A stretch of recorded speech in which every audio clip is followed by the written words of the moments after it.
lovely people, welcome to part 2 of my September reading wrap-up. Sophie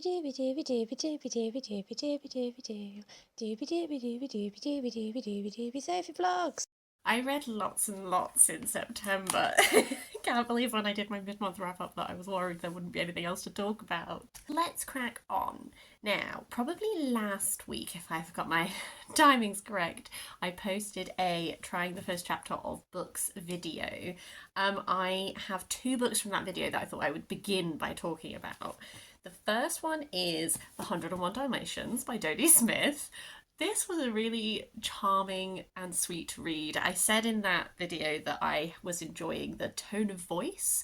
It had a very distinctive sort of narration style, and that very much continued throughout the whole book. I think it had a lovely, you know when you have children's books where the narrator is almost a character, so they are, omniscient in all that way, but they are they have like a personality when they're delivering you the information. That's very much what this felt like. I do understand why it's a classic. It was interesting reading this with my only real knowledge being the Disney adaptation, because there are differences between them, and I could understand some of the decisions that were made to like streamline, there's a whole extra like parent dog in this book and all that kind of thing. What this has that is like lovely in a children's book is, enough whimsicality, enough little characterization moments, these like ideas of like the twilight barking when all the dogs communicate and all of that. Like I think this is lovely and magical in that way. That said, I do also think this is a book of its time in a number of ways. The portrayal of Romani people in this is not great. I also, by the end of this, was beginning to tire of the gendered differences between the dogs, which feels like such a weird thing to say. But, when the puppies are going on this big journey to try to get back to London without Cruella de Vil finding them, all of the girl puppies are much weaker than the boy puppies. They need to take more breaks than the boy puppies.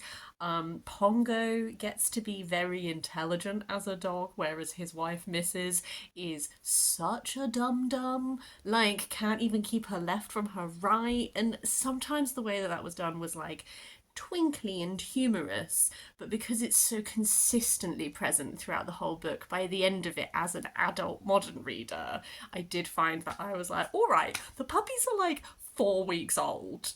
There's no difference between them right now. They are tiny baby puppies. So I didn't love that aspect of it, but I do think it's like a sweet, fun children's book. I'm glad that I've read it. I don't think this is going to be one that I keep, but, I think I judged it correctly from that first chapter, though. One that I decided to DNF is Portrait of a Thief by Grace D. Lee, although it really matches the yellow I'm wearing today. The setup of this is a group of young Chinese American, I was going to say students, I can't remember if they're all students, I've already forgotten, who are recruited by the Chinese government to steal artifacts from Western museums to repatriate them. And I like the first chapter of this. I think I said it was very, very short, so it was very hard to tell from the first chapter, like, that much about the book, to be honest with you. As this went on, I think I read somewhere between 70 to 100 pages, I'm going to say. And the actual the narrative style used is that every chapter is from a different perspective and you ping pong around all the different perspectives. One of the things I felt was I just didn't feel like there was that much distinction between the perspectives in the book. Like every chapter, the narrative style didn't feel particularly different to justify jumping around all these perspectives. And I was really intrigued by this idea of, heists and stealing artifacts and all that kind of thing. They're very slow. I found it a bit boring because so much of these 70 to 100 pages that I read was character backstories, character motivations, but because it was just like resetting every chapter. It's like, oh, now I need to do this person. I think I would have preferred if some of those motivations were maybe like staggered throughout the book so that there would have been a bit more action. Because this is only like 300 something, so I read like a third of it probably. yeah, I found that because it just felt like I was just getting the same, and now this character's backstory, now this person's reasoning, and then this person's thing, and I was like, when are we going to get to like the book? Um, and there were elements of the narrative that were quite repetitive. I cannot remember the exact phrase right now, but it was something along the lines of like, it went down like this. Like there were like phrases that were being used quite a lot, and I think because the action hadn't kicked in properly by the time I DNF'd it, I just felt very aware of those. So this is one where I'm like, I don't think it's a terrible book by any means. I was doing this try a chapter tag because these are all the books that I have picked up from little book charity sales at work, and I decided that I'm just not that fussed about reading this one. So, not terrible, but alas, not for me. Let's just move on to all the assorted extras. I'm going to talk about my library book because I need to return this book today. So, this is Jane Austen's bookshelf, The Women Writers Who Shaped a Legend by Rebecca Romney. I've been seeing this all over BookTube, and I was really excited when my library had it because I've recently finished working on a Regency project at work, which means that I've been particularly, it's the 250th anniversary of Jane Austen's birth this year. It feels like a very Austen focused time. This is a non-fiction book that is essentially exploring the women whose writing would have potentially influenced Jane Austen. I think I had a slight misconception about this going in. I thought that this was going to be much more of like, I guess, not necessarily a fully academic work, but this is more of a memoir than I anticipated, essentially, because Rebecca Romney works in the rare books industry. And so a lot of this is actually about her experience reading these books and her prejudices that she was bringing in that meant that she was discounting these authors. And there's a wider conversation being had that is about why these other female authors are not considered canonical at the same level that Jane Austen is. Why is there a cultural narrative that Jane Austen is like the first woman writer to be taken seriously and blah, blah, blah. The structure that this takes as a result is that you have different chapters that focus on these different women, and you get a potted biography of them, and then you get the author's experience reading them and her search for a rare book edition to add to her collection and all this kind of thing. My reading of this was slightly coloured by the fact that I read it when I was ill. I enjoyed learning more about these women, some of whom I was familiar with, some of whom I wasn't. Personally, for me, there was too much of the author in it, which is partly because I was anticipating a slightly less memoir-focused book. But I found, like, sometimes when a book is telling you the assumptions that we have, I struggle with that sometimes when the author is claiming things and I'm like, you assumed this, don't assume what I assume. So like there was a lot of the presence of the author and there was these like recurring things, particularly in the first few chapters. There was where it was like, and this I'm paraphrasing, this is not the exact way she did it, but it was be like, oh, are you surprised that I, a rare book collector, have discussed writing in my books? Are you shocked that I, a rare book collector, mentioned downloading an ebook? And I was like, no, because you're a reader, and this is things that readers do. I don't know. So those more personal, like, inflections, and also some of this discussion of like, why do we as society do this? And I was like, do we? Or do you? I don't know, but maybe like, I guess I'm coming from like a perspective of reading, I don't know. So I enjoyed it, but I didn't love it like a lot of people have loved it. But that's fine, that's fine. A book I listened to that I also counted towards my Read the World project for Mauritius is Unearthed, On Race and Roots and How the Soil Taught Me I Belong by Clare Ratinon. Sort of part memoir, part nature writing. Clare Ratinon is, she describes herself as a food grower. A lot of this is autobiographical and exploring how she got to the point where she started when she lived in America. She started doing gardening in like cities and gardening to grow things, and that was all really interesting. And then from there she's reflecting a lot. Her family is from Mauritius, and there's a lot of reflections that are on her personal family history, but also the history of Mauritius, and then also reflections on the types of plants growing in Mauritius and food from Mauritius and all that kind of thing. And that was really fabulous. I really enjoyed learning about that. I didn't know that much about Mauritius, and I also enjoyed like learning about her family and learning about this like connection and the different things that make her feel connected and all that kind of stuff. But then there's also a side of the book that is talking about having moved to the countryside as a person of colour and the experience of that. As a whole, I really enjoyed this.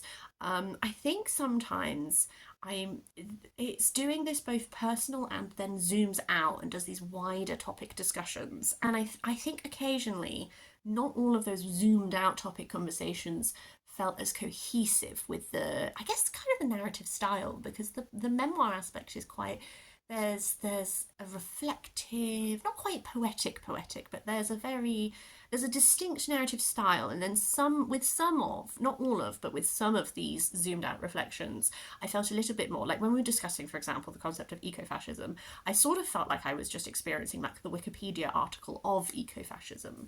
And I think that these are important things to talk about. I think where I feel the book didn't wholly gel together was that stylistic way of tackling them didn't always feel 100% like whatever this is. But this was narrated by Clare Ratinon, and that was really lovely. I always really like when audiobooks are narrated by the author, because, you know, you feel like you're getting to know them that little step more. I'm glad I listened to it. I did another book for my Read the World project. This is Black Moses by Alain Mabanckou, which is for the People's Republic of Congo. This is like, I'm not going to give you the description that's on the blurb, because this is a book where I think the blurb gives you too much. So if you did watch my haul video where I talked about this, forget everything I said, because the blurb gives you like plot that is like over halfway into the book. And that, I sometimes dislike that, but just because it really messes with how I expect the book to be paced. All I'm going to say is that we're following a boy called Moses, and he grows up in this orphanage. And the boys and the girls are kept quite separate in the orphanage, and a lot of the focus in at least the beginning part is about the relationships and politics within this orphanage. So there is one friend who he has a deep connection to, but it's sort of challenged by some of these other currents. And what I really loved about this is the narrative style is so distinct. Like the voice in this was really great, and there's a mirroring happening between the types of politics going on in this orphanage as a microcosm of the revolution that's happening outside. And you don't see that much of the outside revolution because Moses doesn't, because he is a child in this situation where they're quite separate from the town as well. So the only understandings you get of the revolution are like personnel changes and things running differently in the orphanage, and as such these like more petty politics to do with the boys and the schoolmasters and the different like people who work there feel much more real, but they are in themselves reflections of the changes that are going on in the world. So this whole portion in the orphanage, which is about half of the book, I really enjoyed. You do reach a point where he goes beyond the orphanage. I personally didn't enjoy it as much when it went beyond the orphanage, because lots of different threads happen when he leaves the orphanage, and I found myself for quite a lot of the latter part of this book just not 100% sure on like why is all of this happening? Where are we getting to? What's the point? Right at the very end, he does a little tricksy little moment where I was like, okay, I kind of see what you're doing. I don't think it necessarily logically holds up when you think about the narrative style of this, which is a vague thing to say because I'm trying not to spoil it. So he did, at the end, I was like, okay, I get it, I think. So it was one of those where I was like, I think it's a mixed bag, but I was reading reviews, and I was reading reviews of people who have read more of this author's work, and I think there were a few reviews I saw where people were saying like, oh, if you compare this to his other work, it's not as good. So that has intrigued me, because I did really like a lot of the aspects of the first half of it. So now I'm like, maybe I'll try another one of his works, because there's something there that I find really interesting. It was just, and again, maybe if I was more familiar with the type of political moment that is being riffed off of, I might have missed things 100%. So I'm glad I read it. Moving on to two books that were lent to me by my dad, I tackled this absolute beast of a non-fiction book. This is England's Dreaming, The Sex Pistols and Punk Rock by John Savage. This is a massive, chunky, non-fiction look at the English punk movement with a specific focus on the Sex Pistols. It does touch briefly on American punk, but it very much is like a biography of the band with a little bit of extra stuff about like the punk movement as a whole and some other bands and some other key players and that kind of thing. I found this eminently readable. I read most of this while I was ill as well. I just felt like such a little slug. I just entombed myself and read non-fiction books. So that's how I got through that. So that would be a compliment to the narration of this. One thing I will just caveat is that English punk and the Sex Pistols specifically are not like really my jam. I like the Ramones.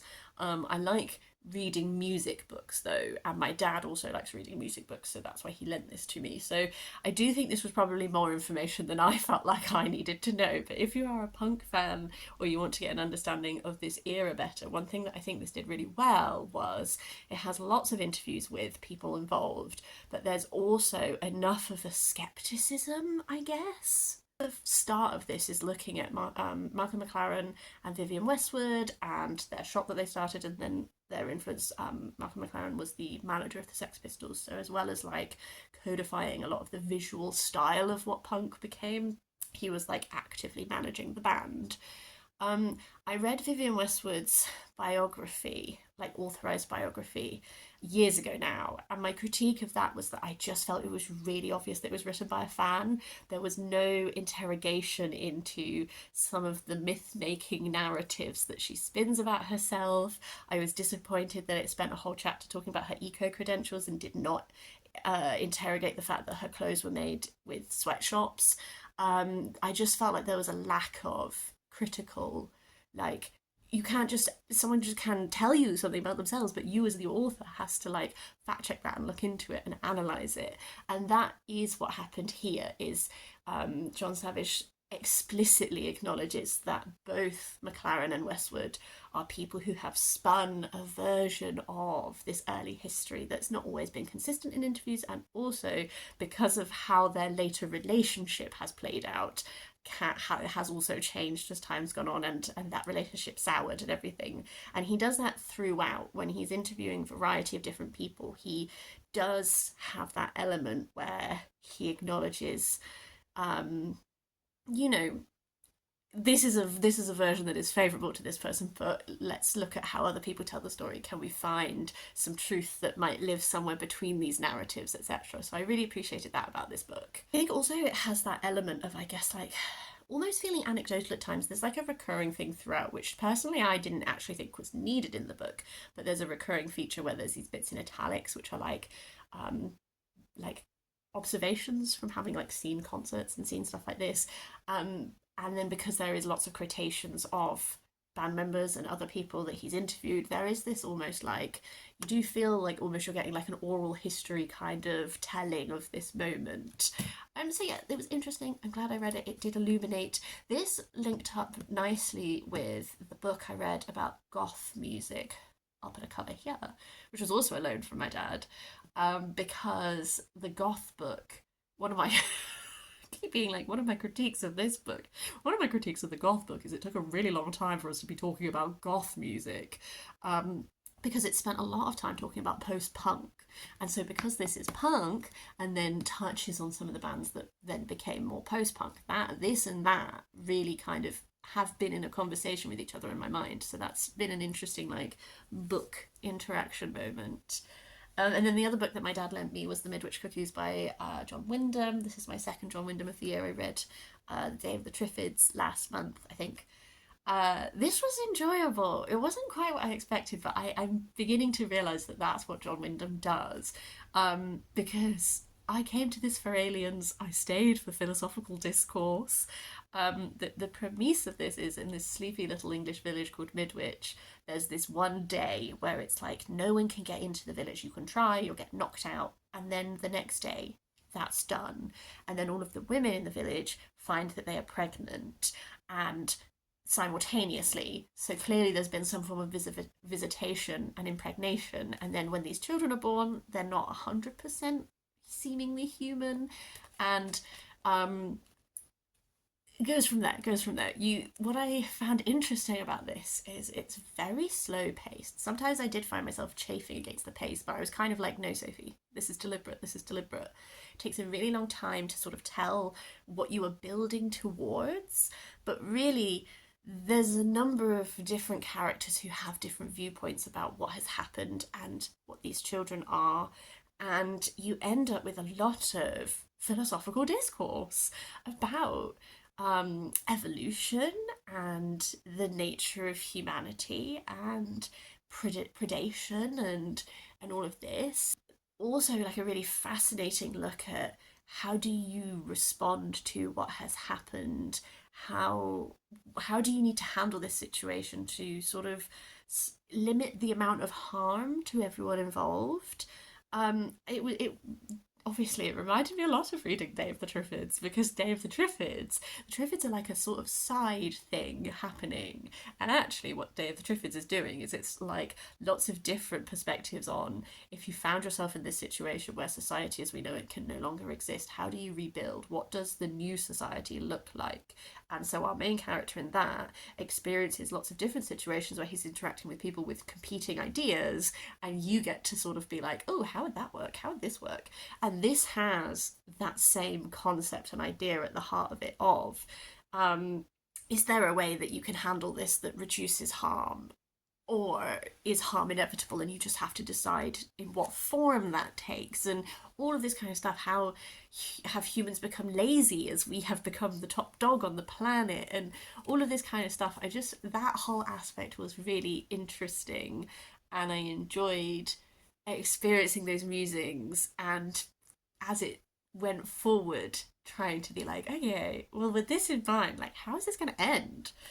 So yeah, I'd be really interested, if you are a John Wyndham fan, where should I go next? Because I've enjoyed both of the ones that I have read. I'm really intrigued by Trouble with Lichen, just because I like lichen, but I don't know anything about the book. And I feel like the Chrysalids is one that I hear a lot of. I hear the name more frequently, but I don't really know where to go. I would really appreciate any guidance. Changing tack, I read a romantasy book that is The Serpent and the Wings of Night by Carissa Broadbent. I think I mentioned I did this romantasy project at work where I worked with a lot of the girls who really love the genre.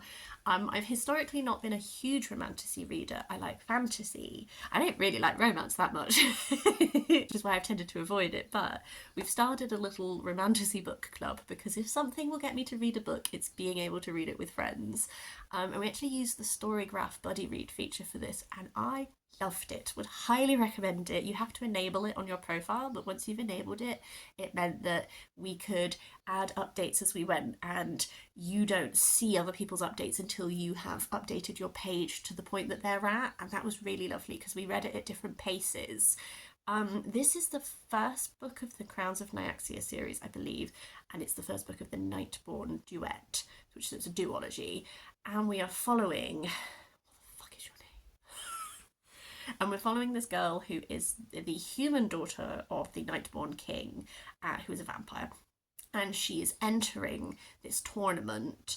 At the end of the tournament, whoever survives and wins gets to ask like a wish of the goddess Nyaxia. There are different types of vampires, and I found the like vampire world building interesting. So her faction is like the Nightborn faction. They have like wings, and some of them have magic. There's like a Bloodborne faction, and they have like some blood control stuff. And then there's a Shadowborn. I cannot for life of me right now remember what makes them special. Sorry, time has passed.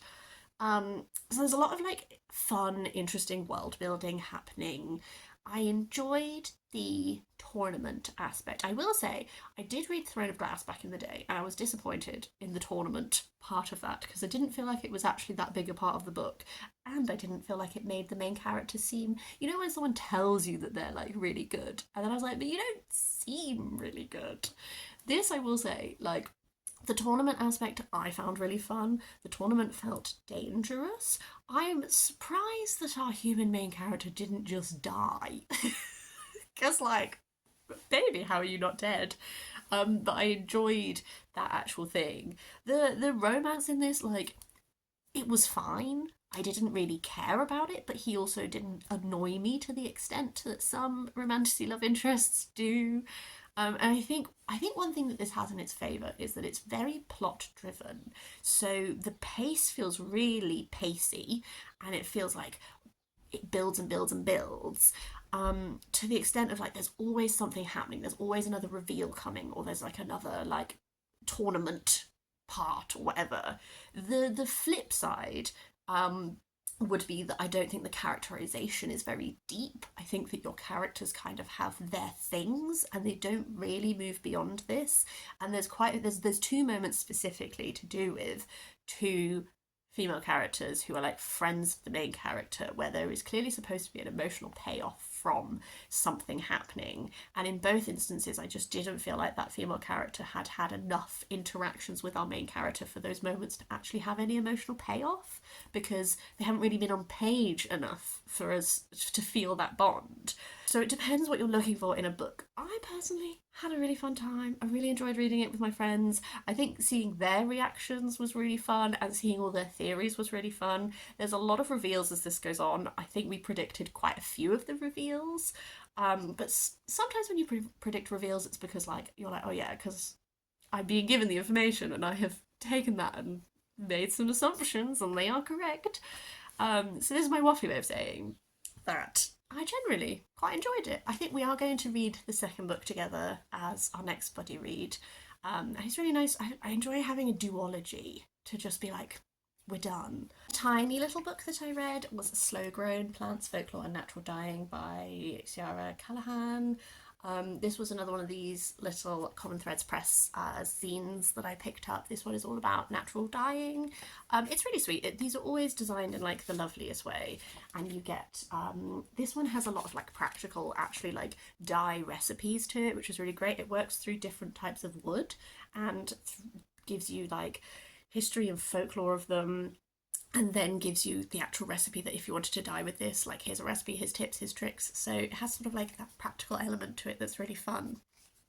I continue to just be very impressed with Common Threads Press, and I really like them. Another book that I picked up at work, but I didn't include in my trier chapter, was One of the Girls by Lucy Clarke. This is like a fun little thriller that's like a group of girls who are women who have gone to a Greek island for a hen do, and every chapter you have different perspectives from the different members of the hen do. People have secrets, stuff comes out on the holiday. Eminently readable, absolutely whizzed through it. I am going to compare this to another book, and comparing it to another book is a spoiler, so skip till I'm holding a different book if you don't want to have that. Essentially, this book is Big Little Lies in Greece, and if you have read Big Little Lies like I have, it'll take out quite a lot of the reveals for you, just because like quite early on I had suspicions and I was like, well, if my suspicions are correct, this is 100% just going to be like Big Little Lies. And then the types of reveals that were happening were quite similar to that book, so as a result I think that this is a fun little holiday read. It's literally falling apart because my friend took it with her when she went to Greece. Like, hello. It's very much like a fun holiday read. I do think a lot of it was sort of blunted by having already read this other book, that it has extremely similar themes and the type of narrative that's happening, but hey ho. Only two big floppy books and then I'll be done. This is The New Mutants, The Demon Bear Saga by Claremont, Buscema, Sienkiewicz and MacLeod. This was a lovely gift from my friend Mark. I really like the X-Man magic, Ilyana Rasputin, and this is a run that features her quite heavily in it. We're both big fans, so he just buys me lovely X-Men comics from time to time. First of all, don't call them X-Babies anymore. This bind-up contains a fair few different sort of runs that follow the same group who become the New Mutants, and it has a number of different narrative storylines. One of them is the Demon Bear Saga, which is about this character who's being haunted by this demon bear who killed her parents, and she has to like deal with it. But there are a number of other ones. One of them towards the end features quite prominently Legion, who is Professor X's son, who has these very powerful abilities, but that are also quite uncontrollable. And I have previously read a run that has Legion in that I thought that was excellent. I don't really remember it very well because it was about a decade ago, but I remember loving it. So that was really fun to have him pop up. Um, this was fun and enjoyable. A lot of the plot lines in this, in the different like arcs, include like spending a lot of time in people's like mind spheres. So there's a lot of this that's very like we're in someone's like we're not really in the real world, we're kind of in this like other place doing these things, and so it just got a little samey, but that might also be because I read it all in a day when I was ill. Are you seeing a theme? It was a fun rollicking time, and it has fleshed out some of my like X-Men knowledge again, which was fun. Finally, Canaletto in England by Charles Beddington. This is all about the painter Canaletto and the time he spent in England. It goes through a variety of his works from his time spent in England, and it kind of gives you either a bit of background on his life, on doing the painting, or some of these were just backgrounds on the actual buildings that he painted. I find this was a loan to me from my partner because he really likes Canaletto. I think Canaletto is like I enjoy seeing his work when I see it, like it's in like the National Gallery in London and stuff. They have some paintings.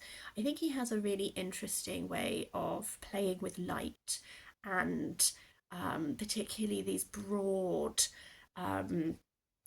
scenes that are like bathed in different types of light and shadow and everything. I really like that.